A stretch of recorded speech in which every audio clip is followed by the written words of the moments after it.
Today we have something going on because of the banking crisis that I do not think most of you understand. So we have to get into that, because if you don't understand what is happening right now, you might make the wrong financial move. So we will get into that. We will give you a bunch of data today, but stay tuned, because again, there is something going on that I think most people are looking at the wrong way. It is a daily financial news. We don't normally do this on Saturday from my office, but I need to go see my accountant tomorrow, so I'm doing it today just because I can. So look forward to this. So let's get into this. The banking crisis and the surprise at hand. How many of you believe the banking bailout, all the things going on in the economy right now, is inflationary?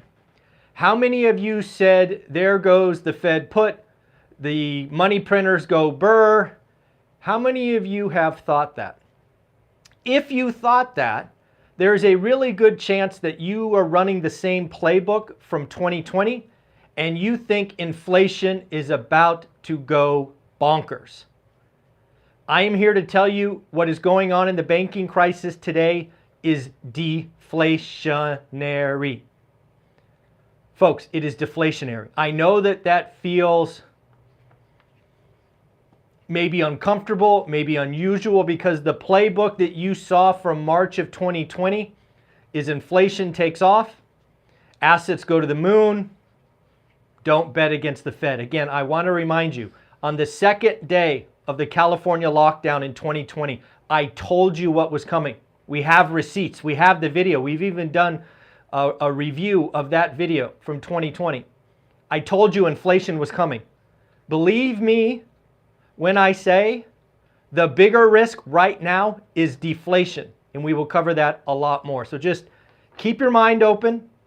Don't just say you're an idiot. I believe I've earned the right to at least hear me out. So we will get into that very, very soon. Before we get into that, we need to talk about the phase 3 of the housing market. One of our viewers, thank you. I wish I wrote down your name. You correctly pointed out, hey, Michael, it's March 15th. What does phase 3 housing look like? Well, folks, as I feared, and the reason I called March 15th 4 and 5 months ago was because we were going to be entering the spring selling season. And I did not know where the economy would be. I didn't know where interest rates would be. I didn't know where lenders would be. So I'm like, hey, we got to get to the spring selling season. We have to see where we are at. What I feared, and I said many times, is I believe inventory is going to disappoint, right? New active listings. I believe transactions would hold steady at 4 million. I believed interest rates would be higher than they were before. And I believed that there would be general pain or slowing in the economy. Well, we are here now. And all of those came to fruition. I do believe, as I said in another video, that the 30-year mortgage could be below 6% by April 15th, so less than a month away. I believe what again is going on in the economy is a great slowdown. As I said last week, I believe the consumer broke. I believe what most people don't understand about the banking system is there's all kinds of liquidity concerns. They are adding liquidity. Also, now there is solvency concerns. Banks are not going to lend more. They are going to lend less. They are going to make it more expensive. We have commercial that will be in great trouble. We have startups. And anybody who needs to raise capital in this environment, good luck. We will very likely see more bankruptcies in the next 9 to 18 months because of what is going on in banking. Just a flat out refusal to lend. It is going to get bad, and it will start a feedback loop that we will talk about in a moment. So let's talk about First Republic. First Republic is going the way I said it would. I proposed that one of the things they would have to do is raise capital. They are now issuing, or at least in discussions, to sell shares. Think dilution. Folks, this is what's going on in banking. Banks that are at risk need to raise capital. They could sell shares. They canceled their dividend. There is going to be huge dilution. That's the best case. The best case for First Republic is to sell more shares. Other options is they eventually get acquired. I do not think we're going to see another FDIC bailout, at least in the short term. There will be forced marriages, as we have talked about. And I think First Republic is something that we'll see very shortly. And Credit Suisse. Credit Suisse is rumored to be bid on by UBS. And there was also a rumor BlackRock might be looking. BlackRock has denied that, but UBS certainly seems to be in talk. It will be a very interesting weekend for Credit Suisse in the banking system. Remember, Credit Suisse is one of the top 30 banks. It is too big to fail. So there will be backstops and things going together if UBS buys this. Again, all of this going on. So first comment, if you don't follow Danielle DiMartino Booth, I watch her on YouTube. I also follow her on Twitter. She was asked yesterday a question that you and I have talked about several times. What should the average American do right now? Danielle DiMartino Booth's response was, the best offense is a good ... And obviously the answer there is defense. As we are going into this risky deflationary environment, we need to realize that it starts with defense. What have you and I talked about for the last 6 or 9 months? For your job, get close to revenue. Don't work on these fly-by-night projects that don't produce revenue. It is easy to cut. Think Google Glass. Google Glass just shut down that whole project or whatever it's called. Again, get close to mainstream revenue. This is not the time to go play off in some new product that has no revenue. Also, raise cash. Pay down expensive debt. This is a time where you need to play defense. In order, if you are playing great defense, as Danielle points out in other tweets, you will be able to have cash when the opportunities come. What is happening now and why do I feel like deflation is far greater risk than inflation? Let me get the exact, I wrote it down. So again, what I think is coming is we are going to have less lending. I believe some banks will stop lending. That is step one. That is happening right now. That will reduce the ability for demand, whether that's buying apartments, raising capital for this. There's going to be less of that. That is going to lead to lower prices. A clearing price will have to happen. Companies will discount. Debt service. Debt service is fixed. Remember, we've talked about this all the time. And if you have debt that's variable, watch out. Debt service becomes a problem. And how do you fix that? Well, you've seen big tech whack employees. The quickest way to lower operational costs is layoffs. And at that point, the cycle continues. Not that I am calling it. I am not calling this. I am not calling this, but I want to show you how bad this can be. The Great Depression, and I don't say that lightly because I'm not trying to create fear. I am trying to create opportunity to educate yourself. The Great Depression was a deflationary environment. That is what was going on. It was just a constant feedback loop, right? Banks, now the whole banking system and all of that is different. Loans are different, all of that. But what happened in the Great Depression is lending dried up, banks failed, people had to sell assets. It was just bad. And I think we ended with like 25% unemployment. What is happening in the banking crisis right now, the biggest bailout ever, and I have said that, it is not inflationary. The bigger risk is deflation. Deflation. So what is going on with home building? Did you guys see that home building popped 9% last month? Yes, folks, they're building 9% more homes than January, but I want to be very clear, that is a very misleading number. It was a majority of multifamily. And again, I think this is good. More multifamily coming out means rents can come down. It will bring rents down, right? Supply and demand 101. The single family was up only 1.1%. It is going to go down.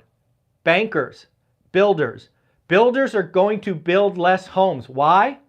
Because they were working in the commercial lending space with companies like First Republic.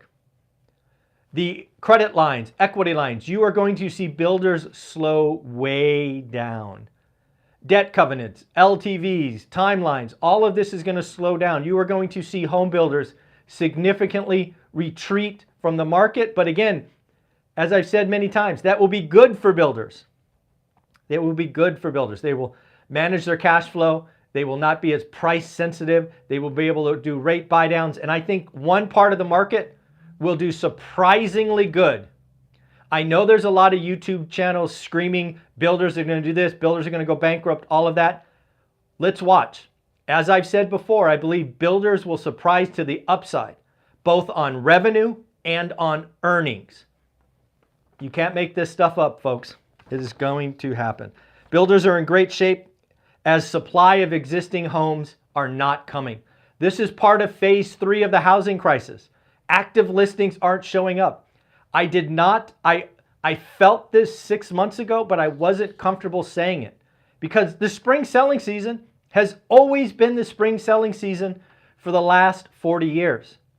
That last part of the comment is important. The last 40 years. For 40 years, folks, interest rates have been going down.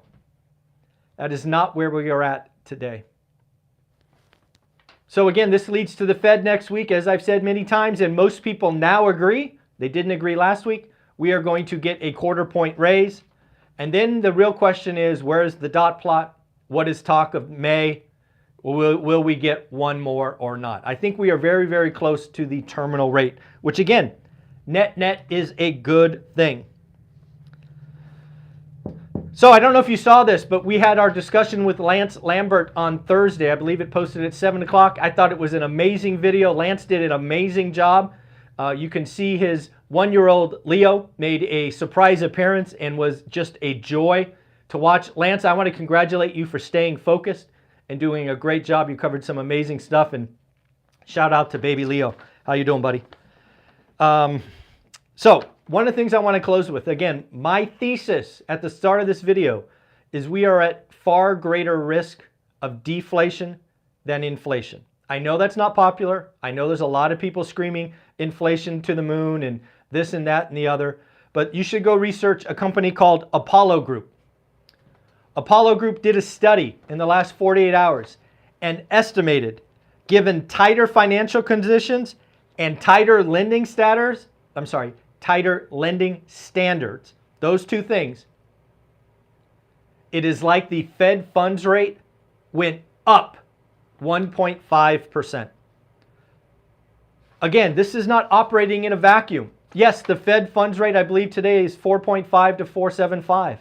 Given the action going on last week, given tighter financial conditions and tighter lending standards, it is like the Fed funds rate went up 1.5%. And because of that, it's harder to do deals. People have to buy better. There's this repricing of assets, and most of this is in commercial. Commercial is where you should look for pain. You and I have talked ad nauseum about interest rate lock-in. 30-year mortgage rates are fixed. They do not have loan covenants. They do not have these forced collateral calls. These are all things that exist in commercial real estate. Commercial real estate is a big component of regional banks. 50% of commercial loans come from regional banks. It is about to get messy as that origination slows way down. There is toxic debt on regional banks from office buildings, from retail, and dare I even say multifamily. They were bought at stupid prices by stupid investors with bad assumptions and short-term debt. It is always the debt that bites you. In 2008, it was the debt that bit people. So there's a lot going on here. So again, we need to be worried about a deflationary death spiral. That is what Danielle DiMartino Booth calls the Great Depression. The Great Depression was kind of the end result, but what started it was a deflationary death spiral. That is where we are at. Now let's close with some wild statistics. Oil down to 66 bucks. Inflation is coming down. Oil is in everything. 10-year note down to 3.43. The 2-year note down to 3.84. The 30-year note, down to 3.62. And just because I have it, Bitcoin is up, at least as of my last viewing, to $27,500. Last point about all of this. The 10-year note falling will have an impact on one part of the housing market. It will, without question, make it more affordable for first-time home buyers. I believe bank lending standards will get harder and more expensive for every bank, for every lender, except two. There are two lenders where bank lending will get easier and bank lending will get cheaper. That is Fannie Mae and Freddie Mac. And probably VA. I will throw VA in there. So 3 lenders. Why will those lenders get easier? Because they are focused, excuse me, on the first-time home buyer. The first-time home buyer may be the only part of the market that is at all functioning as we go through this environment.